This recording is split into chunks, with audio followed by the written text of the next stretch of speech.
하나님의 말씀은 구약성경 10절보다 6절, 그때의 유다 자손이 길갈에 있는 여호수아에게 나오고 그니스 사람 여분네 아들 갈렙이 여호와께 말하되, 여호와께서 가데스 바네아에서 나와 당신에게 대하여 하나님의 사람 모세에게 이르신 일을 당신이 아는 바라. 7절, 내 나이 40세에 야훼의 종 모세가 가데스 바네아에서 나를 보내어 이 땅을 정탐하게 하였으므로 내가 성실한 마음으로 그에게 보고하였고.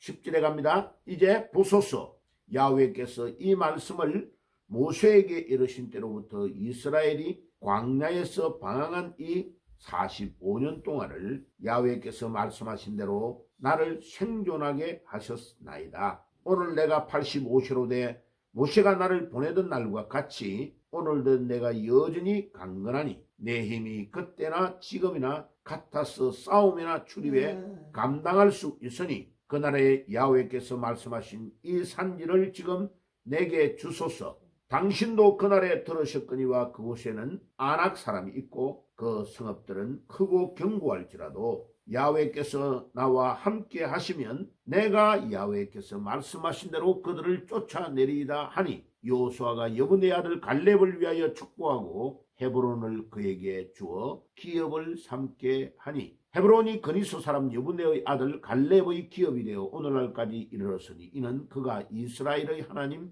야훼를 온전히 쫓았습니다.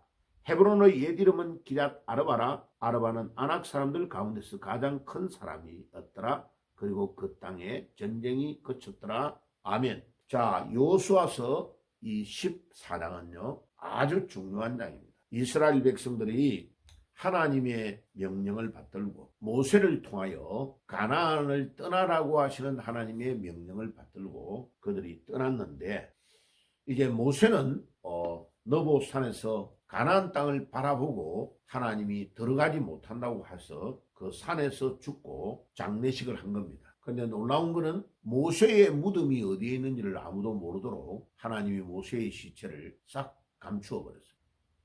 하나님은 놀랍습니다. 아무리 위대한 모세도, 아무리 위대한 사람이라도 우리 하나님의 받아야 될 영광을 가로채는 것을 하나님 너무나 좋아하지 않습니다.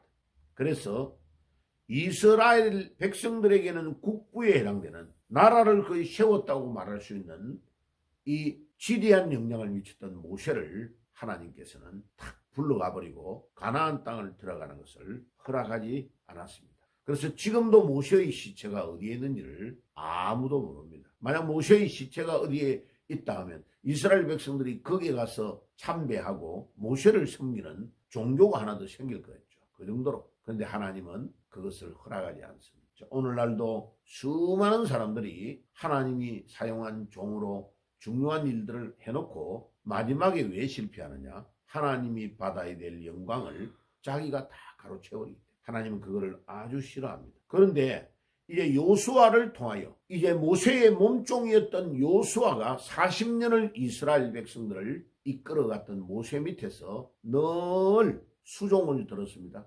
아니, 애굽에서 어마어마한 공부를 해가지고 이집트에 대학을 졸업한 위대한 박사님을 모세의 후계자로 세운 것이 아니고 모세의 몸종 눈의 아들 여호수아를 그의 후계자로 세운 것은 아주 중요한 의미가 있습니다. 왜냐하면 다른 사람들이 다 딴 길로 갈 때에 이 여호수아는 모세를 극진히 모시고 그의 스승이 호렙산에서 금식하며 40일 동안 기도할 때도 그가 옆에서 같이 지키고 있은 겁니다.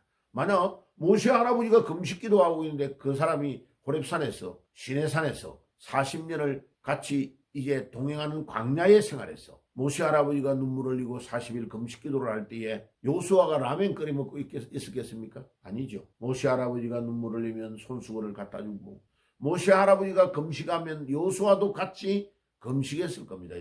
그러니까 이런 몸종, 이렇게 모세를 가장 가까이에서 도왔던 그를 하나님은 모세의 후계자로 세웠다는 것을 기억해야 됩니다. 많은 젊은이들이요, 여러분들이 지금 공부를 많이 하고 너무 유명한 학교에서 졸업장을 가지고 우리나라에서도 또 공부 마치고 나서 미국 같은 데 가서 유학을 가서 박사학위 공부를 마쳐야 너무나 좋은 스펙을 쌓아야만이 여러분들이 성공할 수 있다고 생각하는데 전혀 그렇지 않습니다. 하나님은 모세의 몸종 눈의 아들 요수아를 후계자로 세웠다는 것을 기억해야 됩니다. 자, 오늘 이 본문에서 중요한 것은 모세의 몸종 눈의 아들 요수아보다도 더 위대한 인물이 한 명 더 있습니다. 그의 이름은 갈렙입니다. 갈렙. 이스라엘 백성들이 이제 광야에서 하나님의 말씀을 불순종한 것 때문에 12명의 정탐꾼을 민수기 13장에 모세가 가데스 바네아에서 일주일만 하면 걸어 들어갈 수 있는 가나안 땅을 그냥 걸어 들어가지 아니하고 각 지파에 한 명씩의 대표자를 뽑아서 12명의 지도자를 뽑아내어서 그 12명을 정탐꾼으로 가나안 땅에 파송을 해서 먼저 조사를 하도록 한 겁니다. 그런데 돌아와서 40일 만에 보고하는 12명의 견해가 두 가지로 딱 갈라졌습니다. 10명은 눈으로 본 그대로를 보고한 겁니다. 눈으로 본 대로. 가보니까 가나안 땅에는 7족속이 살고 있고 그곳에는 헤브론 산지에 산악지대에 아낙 자손이라는 자손이 살고 있는데 그들은 키가 얼마나 크냐? 2m가 넘는 사람들이 너무 많더라. 거대한 족속이더라. 우리는 그들과 비교하니까 메뚜기와 같더라. 그럼 우리가 거기에 들어가면 안 된다. 우리 진짜 망한다. 그러고 겁을 내니까 온 백성들이 땅을 치고 통곡하며 울었다고 이야기했습니다. 그때에 여호수아와 갈렙 두 명은 10명과 전혀 다른 보고를 한 겁니다. 그들의 옷을 막 찢으면서 뭐라고? 하나님이 우리에게 그 땅을 준다고 약속했다. 그들이 아무리 강대하게 보이고 2m가 넘는 거인들이 살고 있을지라도 우리가 들어가면 그들은 우리의 밥이 될 것이다. 하나님이 우리와 함께 하시면 우리는 그들을 반드시 무찌르고 그 가나안 땅을 약속하신 그 땅을 우리의 땅으로 만들 것이다. 그렇게 보고를 한 겁니다. 그런데 어리석게도 이스라엘 백성들은 10명의 보고 앞에 보고한 너무 이제 불안해하도록 만드는 보고를 한 육신의 눈으로 보았던 그 땅을 그대로 보고했던 그들의 말을 들었습니다. 그런데 여호수아와 갈렙은 자기들의 선조 아브라함을 통하여 약속하신 그 땅을 하나님이 반드시 주실 것이다. 모세를 통하여 우리를 구출하셨던 애굽에서 우리를 건져내시던 그 하나님이 가나안 땅을 우리에게 주신다고 약속했기 때문에 우리가 믿음으로 들어가면 승리할 거다. 믿음의 눈으로 본 것으로 보고를 했습니다. 그런데 안타깝게도 불평불만하고 땅을 치고 통곡하며 울었던 그들은 하나님의 말씀을 믿지 않은 겁니다. 민수기 14장 28절에 그들이 이르기를 여호와의 말씀에 내 삶을 두고 맹세하노라. 너희의 말이 내 귀에 들린 대로 내가 너희에게 행하리니. 봐요.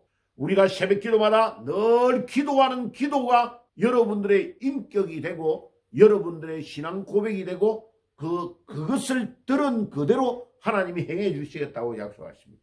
내가 불가능하다고 생각하는 그때에 가능을 믿고 하나님의 능력을 믿고 기도하면 기도한 그대로 주님이 우리의 기도를 응답해 주시겠다고 약속하시는 것입니다. 아멘.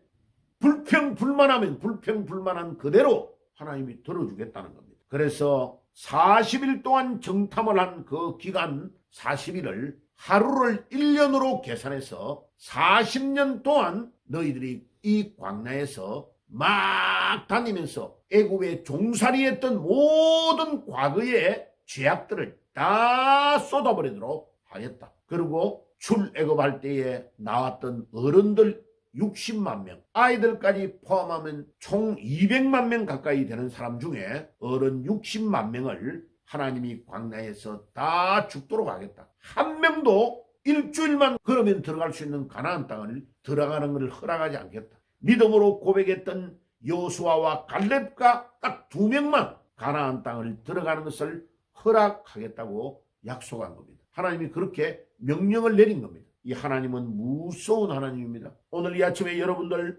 우리가 기도하는 그 음성을 하나님은 그대로 들으신다는 겁니다. 여러분들이 불평하면 불평하는 그 소리도 듣고 그대로 행하신다는 겁니다. 믿음으로 고백하고 믿음으로 여호수아 갈렙처럼 나가면 하나님은 그들은 가나안 땅을 밟고 들어가도록 허락하시겠다는 겁니다. 여러분 60만 명을 40년으로 날짜를 계산해가지고 365 곱하기 40 해가지고 그것을 60만 명을 나누어 보세요. 하루에 41명이 평균적으로 죽은 겁니다. 광야를 걸어오는 동안에 계속해서 하나님의 말씀을 불평하고 거역했던 그들을 하나님의 이름을 욕되게 안 하면서 광야에서 그냥 41명이 매일마다 평균적으로 죽은 겁니다. 하나님은 무서운 하나님입니다. 그런데 오늘 이 여호수아서 14장에 무엇을 말하느냐? 여호수아 장군은 당연히 지도자니까 가나안 땅을 들어왔고 이제 40년 만에 가나안 땅에 들어왔는데 다른 데는 거의 다 점령이 된 겁니다. 그런데 2m가 넘는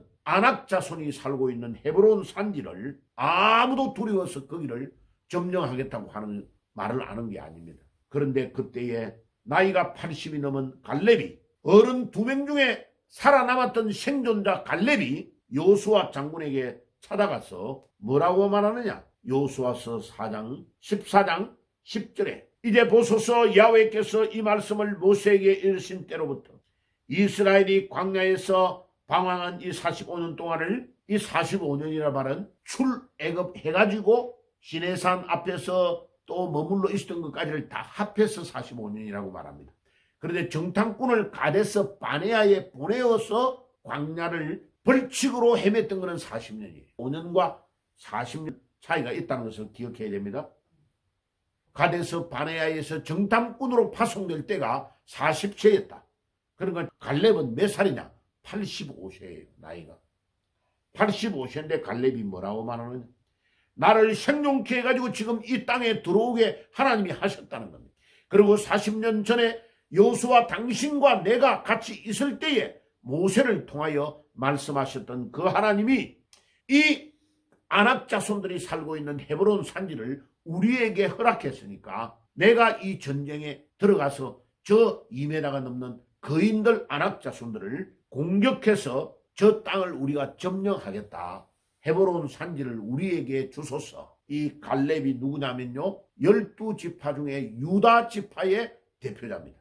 예수님이 어디 지파입니까? 유다 지파의 자손입니다. 이 여호수아 장군이 유다 지파의 대표자인 갈렙에게 그때 허락한 거 맞습니다. 그래서 12절에 보세요. 그날에 야훼께서 말씀하신 이 산지를 지금 내게 주소서. 와, 갈렙이요, 이 산지를, 헤브론 산지를 다른 사람들은 다 두려워서 전쟁을 하지 못하는데 내가 들어가려고 하는 이 땅을 주시옵소서 하고 전쟁의 85세에 나는 거기에 들어가서 이 거대한 자손들을 무찔러 점령하겠습니다 하고 들어간 겁니다. 그래가지고 그 뒤에 읽어보세요. 갈렙이 결국은 그 땅을 점령하여 유다 지파, 예수님의 지파가 가장 힘든 전쟁을 마무리하고 헤브론 산지를 점령하는 겁니다. 오늘 이 아침에도 갈렙은 유다 지파의 대표자인 예수를 상징하는 인물입니다. 주님, 우리가 이 영적 전쟁에서